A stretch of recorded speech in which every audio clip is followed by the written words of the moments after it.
আসসালামু আলাইকুম এভরিওয়ান। গার্লফ্রেন্ডের অবহেলা গল্পের 2 নম্বর পর্ব। আপনাদের একটি কথা বলছি, মানবিমান গল্প এবং ভালোবাসা না অবহেলা গল্পের সিজন 2 লেখা চলছে। লেখা শেষ হলে অবশ্যই আপনাদের সামনে হাজির করাবো। তো বেশি কথা না কয়ে গল্প শুরু করা যাক। পোস্টটা দেখে আমি অবাক হয়েছি, কারণ পোস্টটা ছিল আজ থেকে আপদটা বিদায় হয়েছে। পোস্টটা যে আমাকে মিন করে লিখেছে সেটা আর বুঝতে বাকি রইল না। চোখের সামনে এত কিছু হয়ে গেছে, অথচ বিশ্বাস করতে কষ্ট হচ্ছে। কিভাবে পারলো সে এই কাজটা করতে? অত তাড়াতাড়ি সব ওলট পালট হয়ে যাবে কখনোই কল্পনাই করিনি। যে সময়ে আমাকে ছাড়া কিছুই বুঝতো না, সে আমাকে বলেছে আমি নাকি আপদ। কত স্বপ্ন ছিল একসাথে বাকি জীবনটা কাটিয়ে দিব, কিন্তু ভাগ্য এতই খারাপ যে ওর ধারে পাততেও আমি যেতে পারিনি।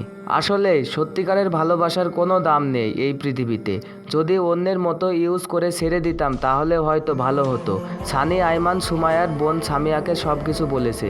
সুমাইয়ার এমন আচরণ তার বোনও মেনে নিতে পারেনি। সেদিন সামিয়া আমাকে কল দিয়ে তার বোনের হয়ে সরি বলেছে। যদিও মেয়েটা ছোট, কিন্তু সব কিছুই খুব সুন্দরভাবে মেনটেন করতে পারে। আমাকে মাঝে মধ্যে মেসেজ দিত, কথা হতো। এভাবে আমার দিন যাচ্ছে। সুমাইয়ার ছবিগুলো প্রতিদিনই দেখতাম, পুরনো মেসেজগুলো পড়তাম, ওর পছন্দের জায়গায় গিয়ে বসে থাকতাম। যদিও সে আমার কথা আর মনে রাখেনি, কিন্তু আমি তাকে ভুলতে পারি। এত কিছুর পরও ওর জন্য সামান্য ঘৃণা আমার মনে আসেনি। আগের মতোই ভালোবাসি ওরে। প্রায় 6 মাস পর সুমাইয়া বাড়িতে এসেছে। আসার আগের দিন রাতে সামিয়া আমাকে কল দিয়ে বলেছে ও কালকে ওর বোন আসবে। এটাও বলেছে আমাকে যেতে সব কিছু আবার আগের মতো করবে। আমি কিছু বলিনি। সানিকে কল দিলাম। আমি, কই তুই? সানি, টিউশনেতে আসি। তারপরে আবার আমি বললাম আচ্ছা শেষ করে দিঘির পাড়ে আয়। সানি বলল ওকে, আয়মান তোর সাথে আসে? আমি বললাম না। সানি বলল আচ্ছা কল দে ওরে। আমি বলছি দিচ্ছি। এরপর আয়মানকে কল দিলাম, সে আসলো। এর কিছুক্ষণ পরও সানি আসলো। সানি বলল কি রে, কি হয়েছে? আমি বললাম আজকে সুমাইয়া আসছে। আয়মান বলল কখন? আমি বললাম সকালে। সানি বলল তোকে কে বলেছে? আমি আবার বললাম কালকে রাতে সামিয়া কল দিয়েছিল, সে বলেছে, আবার এটাও বলেছে যে আমাকে যেতে সব ঠিকঠাক করে দিবে। সানি বলল তোর মাথা ঠিক আছে? এটা জীবনেও পসিবল না। আয়মান বলল দেখ, সে তোকে যে পরিমাণ অপমান করেছে, তার উপর অন্য ছেলের সাথে রিলেশন, এতদিনে হয়তো তারা আরো গভীরে চলে গেছে। তোর যাওয়া মোটেও ঠিক হবে না। আমি বললাম হয়তো সেদিন রেগে গিয়েছিল, এগুলো বলেছি, মন থেকে নাও বলতে পারে। সানি বলল দেখ ভাই, তুই এখনো ভুলতে পারিস নাই, তাই এগুলো বলতেছিস, কিন্তু আসল কথা হচ্ছে সে তোকে আর চায় না। এখন তুই ওর সামনে গেলে নিজেকে আরো ছোট মনে হবে, ওর প্রতি আবারও দুর্বলতা কাজ করবে। নিজের মতো থাক, এই কাজ আর করিস না। এভাবে আরো কিছুক্ষণ ওরা আমাকে বিভিন্ন যুক্তি দিল, কিন্তু আমার মন কিছুতেই মানছে না। পরে চিন্তা করলাম দূর থেকে একবার দেখে নিই, সামনে যাব না। ভাবছিলাম সেদিন রাতে ওদের বাড়ির সামনে যাব, ওখান গিয়ে হয়তো দেখব, কিন্তু সেটা আর হলো না। বিকেলবেলা আমি আম্মুর জন্য মেডিসিন নিয়ে বাড়িতে যাচ্ছি, এমন সময় দেখলাম সুমাইয়া আর ওর বোন কয়েকটা কাজিন মিলে রাস্তায় হাঁটছে আর ছবি তুলছে। দুজনেই মুখোমুখি হয়ে গেলাম। প্রথমে ভাবলাম ও হয়তো কিছু বলবে, কিন্তু কিছু বলেনি। বোনের হাত ধরে চলে গেল। আমি ওর চলে যাওয়ার দিকে তাকিয়ে রইলাম। মানুষ কিভাবে এতটা পাষাণ হতে পারে, তাও ভালোবাসার মানুষের সাথে। সামিয়া কয়েকবার আমার দিকে তাকাইছিল, হয়তো সেও ভাবেনি সুমাইয়া এমন কিছু করবে। আগে থেকে অনেকটাই পরিবর্তন হয়ে গেছে, আরো সুন্দর স্মার্ট হয়েছে। সে সত্যি বলেছে আমার কোনো যোগ্যতা নাই ওর সাথে রিলেশন করার। তারপর থেকে 2 থেকে 3 দিন আমি আর বাড়ি থেকে বের হইনি, কারণ হয়তো ওর সাথে আবার দেখা হয়ে যেতে পারে। ওর সাথে আবার দেখা হলে আমার মৃত্যু ছাড়া আর কোনো অপশন থাকবে না। ফেক আইডি দিয়ে ওর প্রোফাইলে গেলাম, দেখলাম প্রায় প্রতিদিনই ছবি আপলোড সহ সব রকমের ছবি আপলোড করেছে, অথচ আগে ইসলামিক পোস্ট ছাড়া কিছুই দিত না। সুমাইয়া কিছুদিন বাড়িতে থেকে আবার চলে যায়, সব কিছুই আগের মতো চলছে, কিন্তু আমি ওরে ভুলতে পারিনি। এভাবে দিনে গিয়ে রাত আসে। 1 মাস 2 মাস করে প্রায় বছর হয়ে গেল, তার সাথে আমার আর কোনো যোগাযোগ নেই। সব কিছু ঠিক থাকলেও 1 সেকেন্ডের জন্য আমি ওরে ভুলতে পারিনি। এর কিছুদিন পর সুমাইয়ার বাবাকে তার কোনো আত্মীয় ফোন করে সুমাইয়ার ব্যাপারে সব কিছু বলে দেয়। সে সারাদিন আড্ডা নিয়ে বিভিন্ন হোটেলে রেস্টুরেন্টে ঘুরে বেড়ানো, পড়ালেখার নাম করে ছেলেদের সাথে বিভিন্ন জায়গায় ঘুরতে যাওয়া, আর কিছুই ওর বাবাকে সব কিছু বলে দেয়। ওর বাবা ওর জন্য ছেলে খুঁজতে শুরু করে। আমি ভাবছিলাম প্রথমে ওর বাবাকে ওর বিয়ের ব্যাপারে প্রস্তাব দিব, কিন্তু সেই সাহস আর ছিল না, কারণ প্রথমত আমার বাবা ছিল না, টিউশনির টাকায় সংসার চলে, তখন মাত্র অনার্স 2nd ইয়ারে পড়তাম, এখনো অনেক কিছুই করার বাকি রয়েছে। তাছাড়া ওদের ফ্যামিলি ছিল আমাদের থেকে অনেক ধনী। আপনাদের আরেকটা কথা বলছি, আমি কি টিকটক অ্যাকাউন্ট খুলবো? আপনাদের মতামত পেলে আমি টিকটক অ্যাকাউন্ট খুলবো, কারণ আমি টিকটকে অন্য গল্প এবং ইউটিউবে অন্য গল্প, দুইটাই আলাদা গল্প, ইন্টারেস্টিং গল্প আমি আপলোড করব। এখন আপনাদের মতামত যদি থাকে তাহলে আমি টিকটক অ্যাকাউন্টটা খুলবো। চলেন গল্পে ফিরে যাওয়া যাক। তার বাবা জীবনেও রাজি হবে না, আর হলেও সে আমাকে আর চাইবে না। এর কিছুদিন পরেই সুমাইয়ার বিয়ে ঠিক হয়ে গেল। ওর বাবা ঠিক করে ফেলেছে।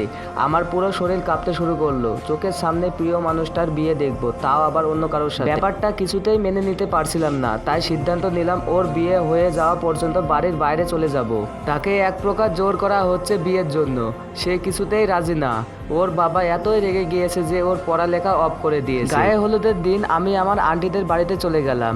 যদি সে রাজি থাকতো হয়তো তারে নিয়ে চলে যাইতাম, কিন্তু সে তো আমার কথাই শুনতে পারে না। আমি আমার আন্টিদের বাড়িতে চলে গেলাম। এদিকে বিয়ের অনুষ্ঠান চলছে। আমি অনেকগুলো ঘুমের ওষুধ খেয়ে ঘুমিয়ে গেলাম। সকালে উঠে দেখি সানি আর আয়মান আমাকে অনেক কল দিয়েছে। আমি ব্যাক করে কল দিলাম। তখন আমি বললাম, কিরে এত কল দিলি, কিছু হয়েছে নাকি? তখন সানি বলল, সুমাইয়া কি তোর সাথে? আমি, আজব, আমার সাথে হবে কেন? ওর না বিয়ে। তখন সানি ফোনের ওই পাশ থেকে যা বলল তা দেখে আমি চমকে উঠলাম। তখন সানি বলল, ও বাড়ি থেকে পালিয়েছে, সবাই ভাবছে তুই নিয়ে গেছিস। তখন আমি অবাক হয়ে বললাম, পালিয়েছে মানে? তখন সানি বলল, গত রাতে পালিয়েছে। তুই তাড়াতাড়ি বাড়িতে আয়, নইলে ওর বাবা তোর ফ্যামিলিকে আক্রমণ করে বসে থাকবে। আমার পৃথিবীটা ঘুরতেছে। তাড়াতাড়ি করে আমার বাড়ির দিকে রওনা দিলাম। যাওয়ার পর দেখি সুমাইয়ার বাবা আমার ছোট ভাইকে বসিয়ে রেখেছে। যতক্ষণ আমি যাব না ওকে ছেড়ে দিবে না। আমি ওনার সামনে গেলাম, সাথে সাথে উনি আমার কলা চেপে ধরলেন। সানি আর আয়মান একরকম ধাক্কা দিয়ে ওনারা ফেলে দিল। আমি পুরো বিষয়টা ওনাদের বুঝিয়ে বললাম, কিন্তু ওনারা মনে করছেন আমি সুমাইয়াকে কোথাও লুকিয়ে রাখছি। সামিয়া বুদ্ধি করে সুমাইয়ার ঢাকার একটা ফ্রেন্ডকে কল দিল। তারপর জানতে পারলো ওই ছেলেটার সাথে পালিয়ে গেছে, এখন ঢাকাতেই আছে। কথাটা শুনে বুকের মধ্যে একটা ব্যথা অনুভব হলো। এত ভালোবাসলাম আর সে অন্য কারোর সাথে চলে গেছে। একবারও আমার কথা ভাবলো না। সেদিন ছেলে পক্ষের লোকজন এসে সুমাইয়ার বাবাকে অনেক অপমান করলো। এলাকার লোকজন বলতে লাগলো, আরো পড়াও মেয়েকে ঢাকাতে, ডাক্তার বানাবে, আমার মাথা বানাবে দিল তো এখন মুখের মধ্যে চুলকালি মাখিয়ে। এভাবেই এক একজন এক একটা কথা বলতে লাগলো। সুমাইয়ার বাবা রোবটের মতো দাঁড়িয়ে সবার কাছে কথা হজম করলেন। আমার নিজের কাছেও কথাগুলো খুব শুনতে খারাপ লাগছে। আমি আর আমার ভাইকে নিয়ে বাড়িতে চলে গেলাম। বাড়িতে যাওয়ার পর দেখি আম্মু আগে থেকে পায়চারি করছে। আমাদের দেখে দৌড়ে আসলেন। তার রাতের বেলা খাওয়ার সময় আম্মু বলল, তোর সাথে আমার কথা আছে। আমি বললাম, কি কথা বলো? আম্মু বলল, তুই আমার মাথা ছুঁয়ে ওয়াদা কর। তখন আমি বললাম, আরে কি হয়েছে সেটা তো বলো। তখন আম্মু বলল, আজ থেকে তুই ওই মেয়ের কথা আর মনে রাখবি না, যদিও সে আসে কখনো ফিরিয়ে নিবি না। ওই মেয়ের জন্য আজ তোর বাবা মৃত বাবাকে গালি শুনতে হয়েছে। আমি কি বলবো বুঝতে পারছি না।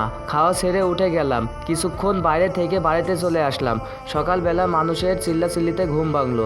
বাইরে গিয়ে আসলাম, ভাইকে জিজ্ঞেস করলাম কি হয়েছে। উনি যেটা বলছে সেটা শোনার জন্য আমি মোটেও প্রস্তুত ছিলাম না। সুমাইয়ার বাবা নাকি মারা গেছে, ঘুমের মধ্যেই মারা গেছে। তাড়াতাড়ি ওদের বাড়ির দিকে দৌড় দিলাম। গিয়ে দেখি আসলেই ওর বাবা মারা গিয়েছে।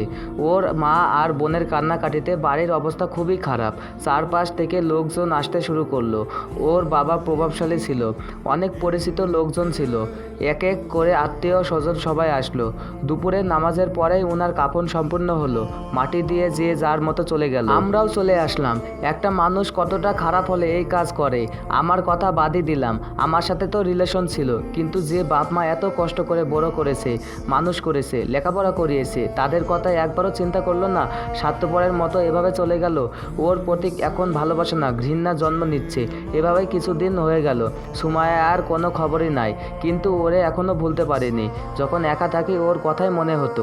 এভাবে দিন গিয়ে বছর। সামিয়ার সাথে মাঝে মধ্যে আমার কথা হতো। সুমাইয়ার মাও নাকি অসুস্থ, ওর বাবার কথা চিন্তা করে কান্না করে। আমি মাঝে মধ্যে ওদের বাড়িতে যাই। প্রায় 4 বছর পর। আসসালামু আলাইকুম বন্ধুরা, আজকের মতন এখানেই শেষ করছি। পরের পার্ট লাগলে অবশ্যই কমেন্ট করে জানাবেন। আর হ্যাঁ, বলে যাবেন আমি কি টিকটক অ্যাকাউন্ট খুলবো। যদি আপনাদের মতামত পাই তাহলে অবশ্যই টিকটক অ্যাকাউন্ট খুলবো। আল্লাহ হাফেজ।